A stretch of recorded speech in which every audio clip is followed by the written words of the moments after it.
Namaste, Namaskaram, Vanakkam, Namo Namaha, Jai Ganesha. Please visit our website at classicalyoga.org, and there is a donate button if you would like to help us out, please. And please stand up for the Hindu, yoga, religious, spiritual, scientific, philosophical lifestyle. It's all of those things. Today's podcast, 14 Circular Doors of Perception. Now, you all know of the story of the Ramayana, where Ram, Sita, Hanuman, Lakshmana, they were exiled for 14 years in the forest. Think about that, going off into the forest. Contemplation.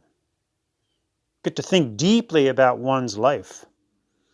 You know, in a classic Hindu yoga lifestyle, to become a yogi, a swami, a renunciate, one is first and foremost a celibate student for 12 years at least, and then 1 or 2 years of solitary confinement in the forest, if you will, basically alone, so one can contemplate what one has learned and have inner realizations so that they may perhaps be able to teach these to others.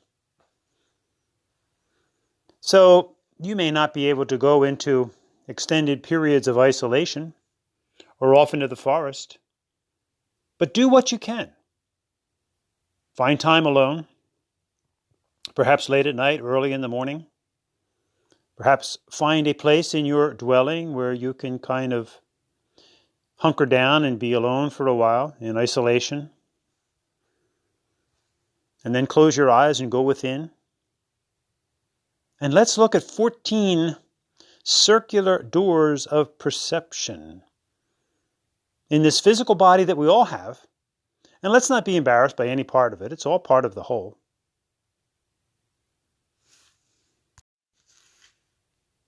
Starting at the foundation, of course. The first circular door is the anal region. And in the Hindu Yoga Dharma, we also associate this with the Muladhara chakra, the root container, Muladhara. And this chakra is associated with elimination, obviously, and memory. And Ganesha.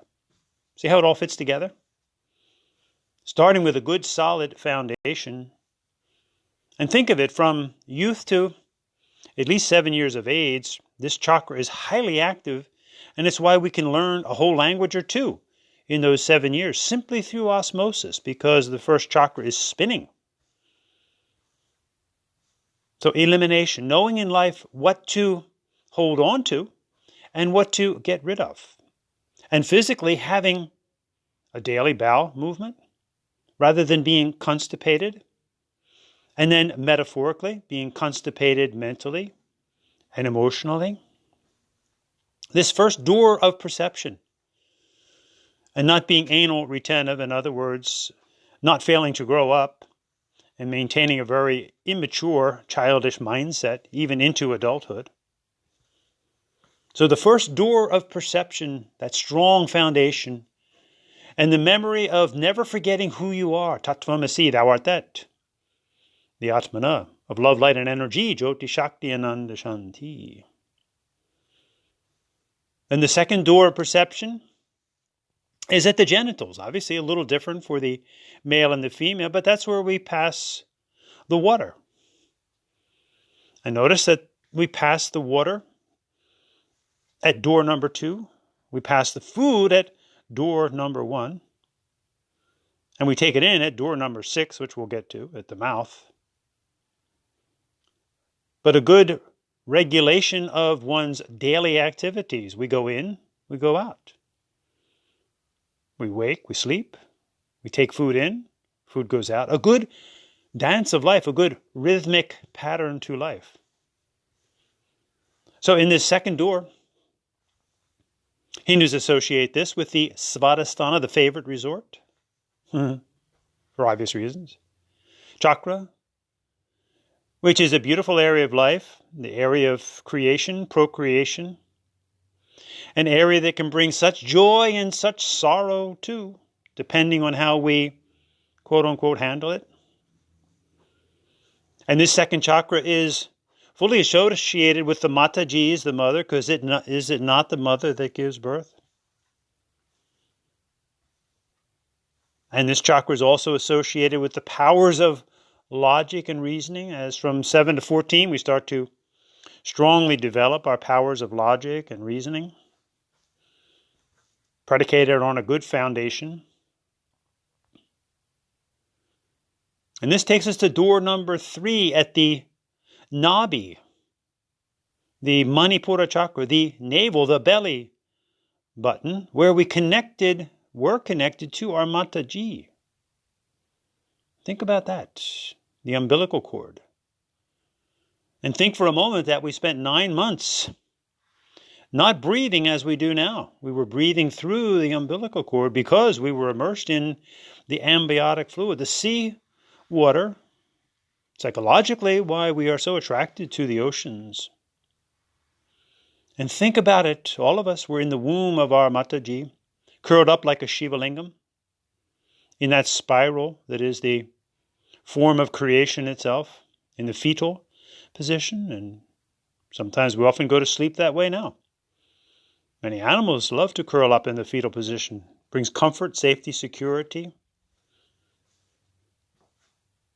So at that umbilical cord, we realize that in the womb, the mother is breathing for us. She's taking our waste products. She's giving us food. So think about how that is to be that mother, or have that motherly attitude that always loves the child no matter what, hopefully corrects them when they do wrong. But literally it is the mother that takes our, excuse us, we don't like to really use curse words, listen to our podcast on the misuse of the F word, but it really is our mother that takes our shit in the umbilical cord and then through our life. And hopefully if you have a good mom, she's always there for you. And that's why, for most all of us, if we've had a good relationship with our mothers and our fathers, our Mata and Pita, especially when our mom goes, it's such a difficult experience for all of us. I've seen men in prisons cry when their mother dies. That softness that she brings out, because she's always been there, willing to sacrifice. So use that third door of perception at Manipura chakra, your willpower. Remember, will, W-I-L-L, will is losing laziness. Don't be lazy in life. You have this one specific life. Yes, we believe in some sort of reincarnation, but you have this one specific life. Get on with it. Don't be lazy. Hindus, L-A-Z-Y, where we lose a, zero, yoga, etc., etc., etc. Now, for many of us, we spend a great deal of our lifetime experiencing the first, second, and third chakras, or going into subconscious memories, using logic and reasoning, sexuality, using our willpower. And often we use our willpower to go down into the second chakra and go down into the first chakra. But there comes a point when we have that, if you will, gut-wrenching experience at the Manipura chakra, the solar plexus, where we turn the energies around and up and go up to the heart chakra, which we know we always associate with love. And then here we have the other two doors, 4 and 5, of the nipples. We share this, whether we're male or female. And remember, there's only 2 genders. And obviously there's a big difference. Even though we men also have nipples, look at our mothers. It is she who produces the milk of nourishment that gives us life itself.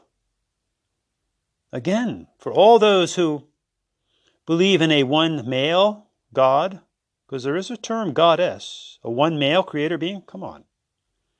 It is the mother that gives birth. We're not advocating that we know there's a one female creator being either, but it is the mother that gives birth. Without her milk, we would die. She sustains us.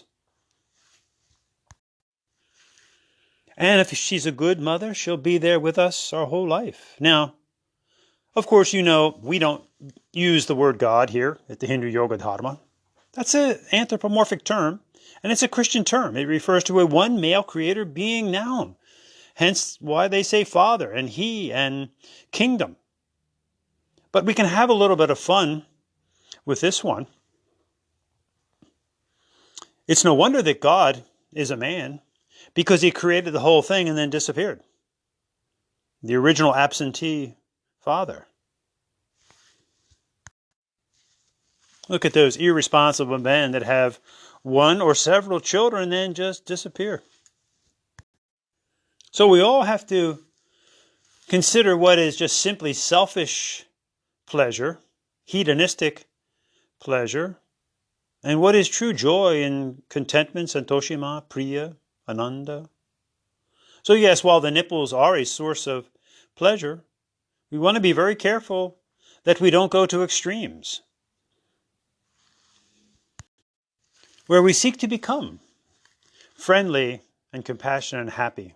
Maitri Karuna Mudita, the profound words of the Saiva Hindu Guru Patanjali in his classic Yoga Sutras, which sadly have been so distorted,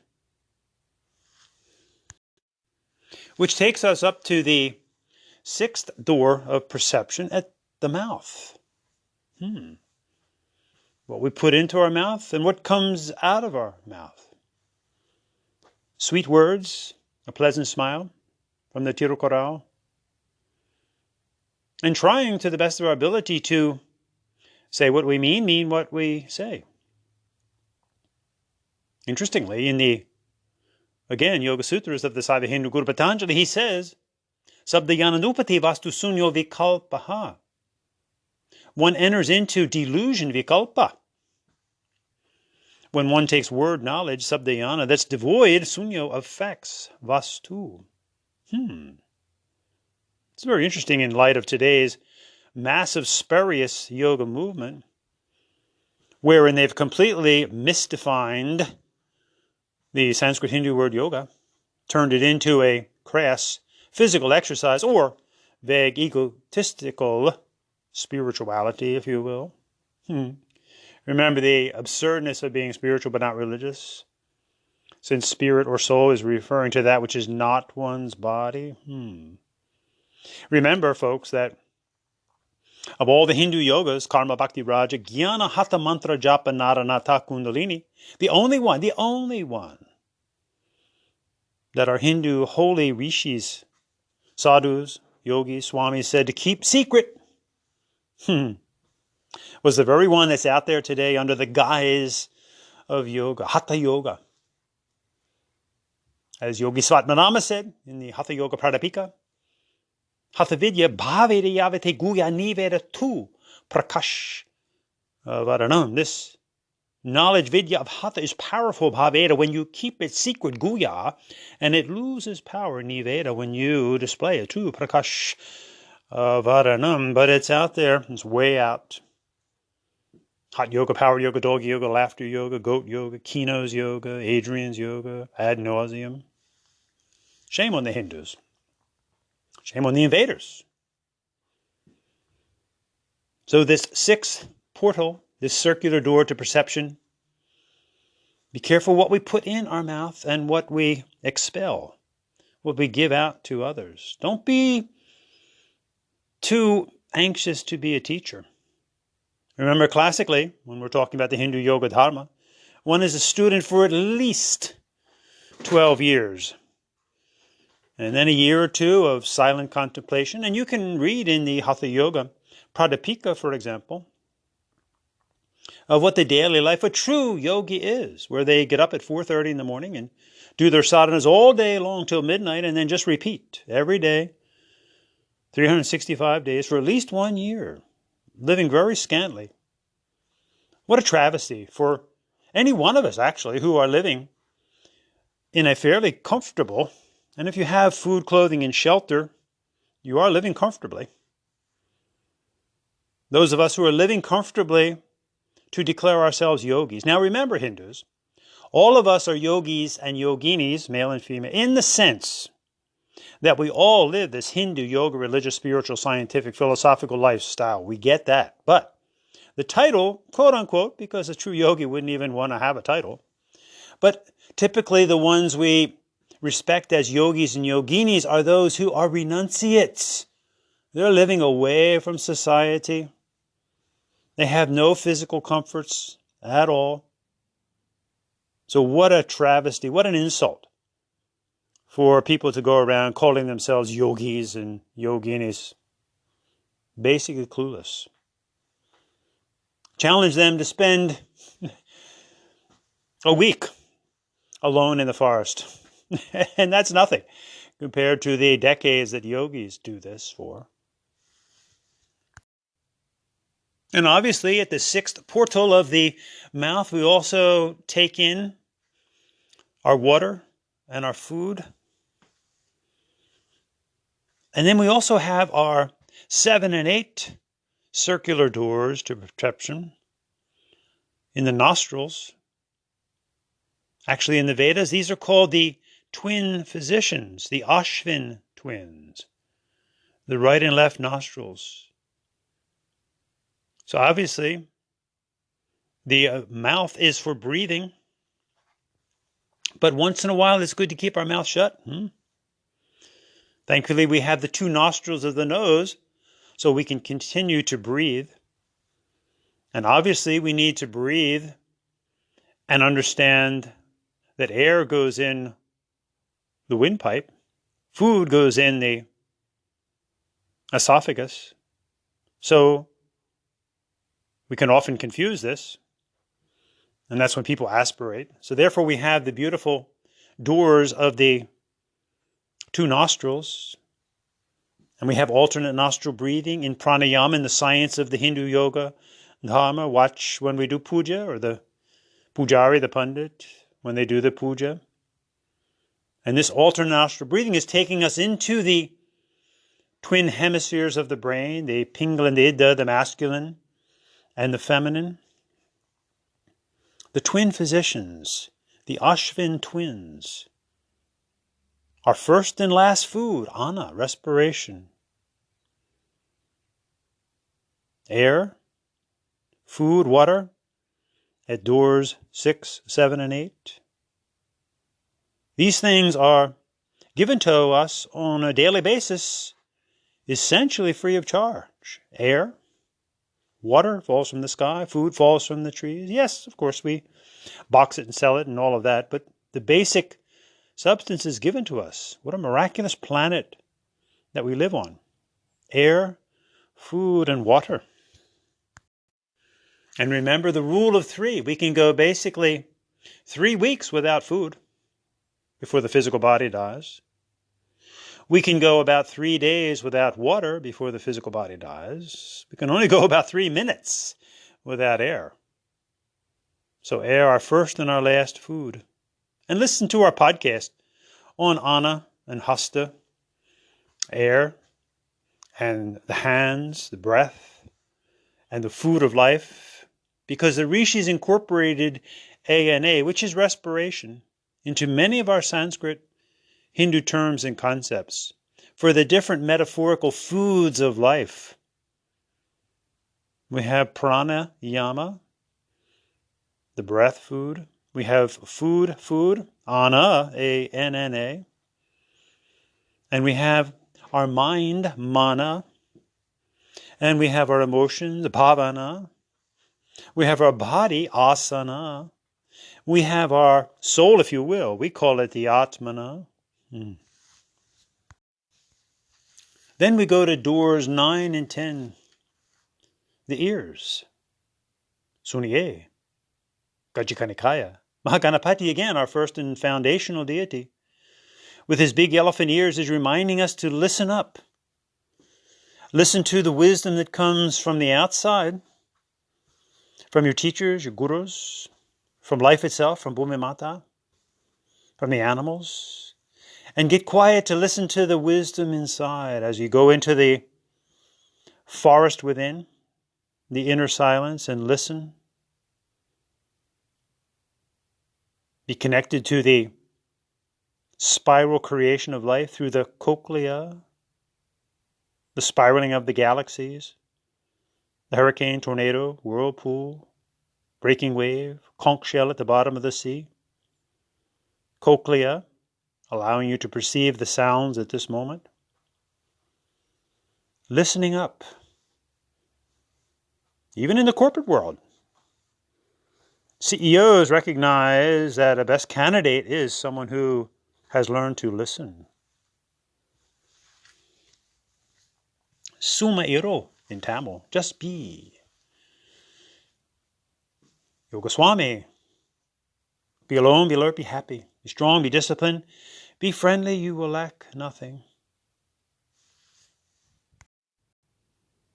Again, remember, Hindus, the word Brahman is our neuter term for the greater forces of Satchidananda, Jyoti Shakti, Ananda Shanti. And we understand that this Brahman resides within all of us. From Chandogya Upanishad, we call it the city of Brahman. Omata yad iddam asmin Brahman pure, the haram pundarikam vesma, the harosmin antarakas, tasmin yarantas, taran veshtavyam, tadvava viji, yana shitavyam. Om, now in this city, the body of the Absolute, there is a mansion shaped like a small lotus. In it is a small inner space. What is within that should be sought. That indeed one should desire to understand. The black hole, the no-thingness, that's the fullness of everything.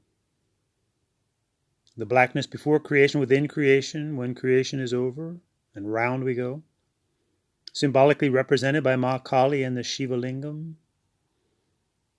The elliptical eye of life itself. On a regular basis, go into this inner quiet consciously. For we do go into it every night in the depths of sleep, thank goodness. That is how we are refreshed and renewed for the next day, and round we go. Like Nataraja, the dance of life. And again, the true yogis and yoginis, they exploit this by going off into the silence of the wilderness to truly listen. Hopefully you can find time for absolute silence in your life.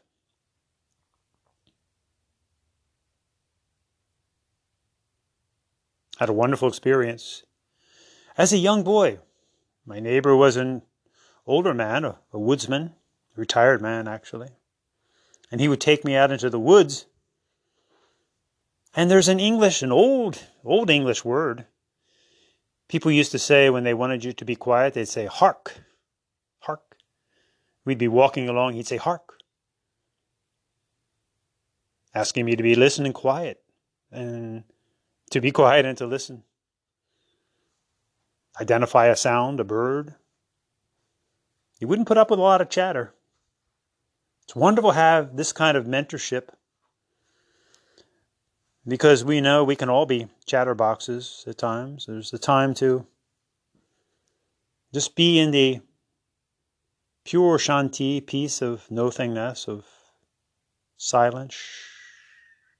Notice how that's a primal sound in all cultures. Automatically induces a sense of calm. We shush somebody, we shush, shush, shush, shush, shush. We say shanti. Jewish people say shalom. English, silence. Latin, silencio. As we learn to listen and learn to look. Doors 11 and 12, the eyes. The beautiful eyes. Just like our fingerprints, there's no two eyes alike. Eye identification. And look into the center of the eye. What do you see? In yourself? In others? In the animals, you see the black hole. The cochlea inside the ear, the spiral. To have a true spiral, you have to have the black hole in the center, the no-thingness, the black hole of creation. It's right there in the center of the eye, and it's there where we all unify. Sometimes if we learn to keep our mouth shut, there'd be far fewer problems.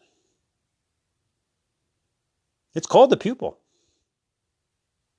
So at that level, why not be a good one and learn to keep our mouth shut sometimes? Om Tat Sat.